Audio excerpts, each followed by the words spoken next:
ಸರ್ದೇರೆ ನಮಸ್ಕಾರ. ಇದು ಕಾಣ್ತಾ ಇರುವ ಕಾಲೇಜು RV ಲರ್ನಿಂಗ್ ಹಬ್ ಅಂತ. ನಾನಿಲ್ಲಿ ಲೆಕ್ಚರರ್ ಆಗಿ ಕೆಲಸ ಮಾಡ್ತಿದ್ದೆ. ಕಾರಣ ಏನು, ಇದು ವಿಡಿಯೋ ಮಾಡೋಕ್ಕೆ ಮುಖ್ಯ ಕಾರಣ ಏನಂತ ಹೇಳಿದ್ರೆ, ಈ ಕಾಲೇಜಿನಲ್ಲಿ ನಾನು ಬಂದು ಪಾಠ ಮಾಡ್ತಾ ಇರುವಾಗ, ಮೊನ್ನೆ ಗುರುವಾರ ದಿನ ಪಾಠ ಮಾಡುವಾಗ ಒಂದು ಮಗು ನನ್ನಲ್ಲಿ ಕನ್ನಡದಲ್ಲಿ ಪ್ರಶ್ನೆ ಕೇಳಿತು. ನಾನು ಗೊತ್ತಿಲ್ಲದೆ ಕನ್ನಡದಲ್ಲಿ ಆನ್ಸರ್ ಮಾಡ್ತಾ ಗೊತ್ತಿಲ್ಲದೆಲ್ಲ ಅಲ್ಲಿ ಬಂದೇ ಬರುತ್ತೆ ಕನ್ನಡ ಗೊತ್ತಿರೋದ್ರಿಂದ. ಪಾಠ ಮಾಡ್ತಾ ಇರುವಾಗ ಇನ್ನೊಂದು ಮಗು ಎದ್ದು ನಿಂತು ಕನ್ನಡದಲ್ಲಿ ಮಾತಾಡಬಾರ್ದು ಅಂತ ಹೇಳಿತು. ನನಗೆ ತುಂಬ ಕನ್ಫ್ಯೂಷನ್ ಆಯ್ತು, ಏನಪ್ಪ ಇದು ಅಂತ. ನಾನು ಮಗುಗೆ ಹೇಳಿದೆ ಯಾಕೆ ಅಂತ. ನನಗೆ ಕನ್ನಡ ಬರೋಲ್ಲ, ಇಂಗ್ಲೀಷಲ್ಲೇ ಪಾಠ ಮಾಡಬೇಕು, ಇಂಗ್ಲೀಷಲ್ಲೇ ಆನ್ಸರ್ ಮಾಡಿದ್ದು, ಇಂಗ್ಲೀಷ್ ಮೀಡಿಯಮ್ ಆಗಿದ್ದರಿಂದ ಅಂತೇಳಿ ತುಂಬ ವಾಗ್ವಾದ ಮಾಡಿತ್ತು ಆ ಮಗು. ನಾನು ಬೇಜಾರಾಗಿ ಕೇಳಿದಲ್ಲಮ್ಮ, ನಿನಗೆ ಕೇಳ್ತಾ ಇದೆಯಲ್ಲ ಕರ್ನಾಟಕದಲ್ಲಿ ಕಲಿತು, ನಿನಗೆ ಕನ್ನಡ ಬರೋಲ್ಲ ಅಂತ ಹೇಳ್ತಾ ಇದೆಯಾ, ಅವಳು ಕೇಳಿದ ಪ್ರಶ್ನೆ ಕನ್ನಡದಲ್ಲಿರೋದು ನಿಂಗೆ ಹೆಂಗೆ ಅರ್ಥ ಆಗುತ್ತೆ ಅಂತ ಕೇಳಿದೆ. ಅದಕ್ಕೆ ಆ ಮಗು ಹೇಳಿತ್ತು, ನನಗೆ ಗೊತ್ತಿಲ್ಲ, ಇಂಗ್ಲೀಷಲ್ಲೇ ಆನ್ಸರ್ ಮಾಡಿ ಅಂತ. ಆ ವಾಗ್ವಾದ ಮಧ್ಯದಲ್ಲಿ ನಾನು ಕೇಳಿದೆ, ಏನಮ್ಮ ನೀನೇನು ತಿಳ್ಕೊಂಡಿದ್ಯಾ, ಕನ್ನಡ ಅಂದರೆ ಒಂದು ಕ್ರಿಮಿನಲ್ ಲ್ಯಾಂಗ್ವೇಜ್ ಅಂತ ತಿಳ್ಕೊಂಡಿದ್ಯಾ, ಅದು ಈ ಮಣ್ಣಿನ ಲ್ಯಾಂಗ್ವೇಜ್ ಅಂತ. ಆ ಮಗುಗೆ ನಾನು ಅರ್ಥ ಮಾಡಿಸೋಕ್ಕೆ ಸ್ವಲ್ಪ ಬೇಜಾರಲ್ಲಿ ಮಾತಾಡಿದೆ. ಯಾಕಂದರೆ ಬರೀ ರಾಸಾಯನಶಾಸ್ತ್ರ ಉಪನ್ಯಾಸಕ್ಕೆ ಅಲ್ಲದೆ ನಾನೊಬ್ಬ ಕನ್ನಡ ಮಣ್ಣು ತಿಂದು ಬದುಕುವಂಥ ಒಂದು ಮನುಷ್ಯ ನಾನು. ಅದರಿಂದ ಆದರೆ ಮಾರನೇ ದಿನ ಅಂದರೆ ಶುಕ್ರವಾರ ನಾನು ಫಸ್ಟ್ ಇಯರ್ ಸೆಕ್ಷನ್ ಪಾಠ ಮಾಡ್ತಿದ್ದಾಗ ಈ ಪ್ರಾಂಶುಪಾಲರು ಇಬ್ಬರನ್ನು ಕರೆಸಿ ನನ್ನನ್ನು ರಾಜೀನಾಮೆ ಕೊಡುವಂತ ಬಲವಂತ ಮಾಡಿದರು. ಎಷ್ಟೊಂದು ಬಲವಂತ ಕೇಳಿದ್ರೆ, RVA ಇನ್ನೊಂದು ಬ್ರಾಂಚಲ್ಲಿ ನನ್ನ ಮಗು PUC ಸೆಕೆಂಡ್ ಇಯರ್ ಆಗಿದ್ದರಿಂದ ನನ್ನ ಮಗುನ ಸರ್ಟಿಫಿಕೇಟ್ ಇದೆಲ್ಲ ಇವರು ಕೊಡಲ್ಲ ಅಂತೇಳಿ ಭಯಪಡಿಸಿದ ಕಾರಣ ಒಬ್ಬ ತಂದೆ ಆಗಿದ್ದರಿಂದ ನಾನು ಮೊದಲು ಸೈನ್ ಹಾಕಿ ಬಂದೆ.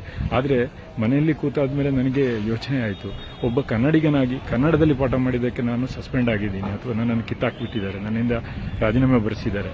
ಈ ಸಂದರ್ಭದಲ್ಲಿ ನಾನು ಕೇಳೋದು ಇಷ್ಟೇ, ಇಲ್ಲಿ ನಾನು ಸೋತ್ರೂ ಪರವಾಗಿಲ್ಲ, ನನ್ನ ಮಗಳಿಗೆ ಸರ್ಟಿಫಿಕೇಟ್ ಇವರು ಕೊಡದಿದ್ರೂ ಪರವಾಗಿಲ್ಲ, ಆದರೆ ಕನ್ನಡದಿಂದಾಗಿ ನಾನು ಕನ್ನಡ ಭಾಷೆ ಮಾತಾಡಿದ್ರಿಂದ ಒಂದು ಕೆಲಸ ಹೋಯಿತು ಅನ್ನೋ ನೋವು ನನಗೆ ನಿದ್ರೆ ಮಾಡೋಕ್ಕೂ ಬಿಡ್ತಾ ಇಲ್ಲ.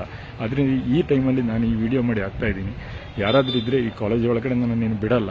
ಬಟ್ ಈ ರೀತಿ ಇನ್ನೊಬ್ಬ ಕನ್ನಡಿಗನಿಗೆ ಈ ರೀತಿ ಆಗಬಾರ್ದು. ಕನ್ನಡ ನಾಡಲ್ಲಿ ಕನ್ನಡ ಮಾತಾಡೋಕ್ಕೆ ಭಯಪಡುವಂತಹ ಒಂದು ಸ್ಥಿತಿ ಆಗೋಗಿದೆ ಈಗ.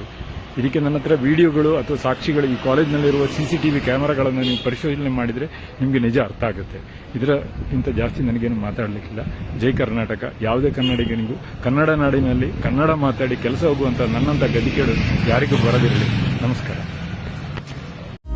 ನಿಮ್ಮ ಮಕ್ಕಳ ಉಜ್ವಲ ಭವಿಷ್ಯಕ್ಕಾಗಿ ಶ್ರೀ ಶಾಬ್ರ ರೇಣುಕಾ ವೀರ ಗಂಗಾಧರ ಶಿವಾಚಾರ್ಯರ ಮಾರ್ಗದರ್ಶನದಲ್ಲಿ ನಡೆಯುತ್ತಿರುವ ಶ್ರೀ ಶಿವಯೋಗಿ ವಿದ್ಯಾಲಯ ಶಾಲೆಯಲ್ಲಿ ದಾಖಲಾತಿ ಪಡೆಯಿರಿ.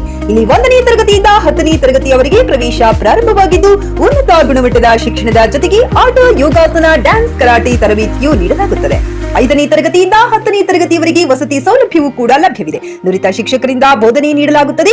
SSLCಯಲ್ಲಿ ಈ ಶಾಲೆಯ ಫಲಿತಾಂಶವು 100%ವಾಗಿದೆ. ಹಾಗಿದ್ರೆ ತಡೆಯಾಕೆ, ಇಂದೇ ಭೇಟಿ ನೀಡಿ ಶ್ರೀ ಶಿವಯೋಗಿ ವಿದ್ಯಾಲಯ, ಹುಮ್ನಾಬಾದ್. ಹೆಚ್ಚಿನ ಮಾಹಿತಿಗಾಗಿ ಸಂಪರ್ಕಿಸಿ 8747071091 ಅಥವಾ 9164643288.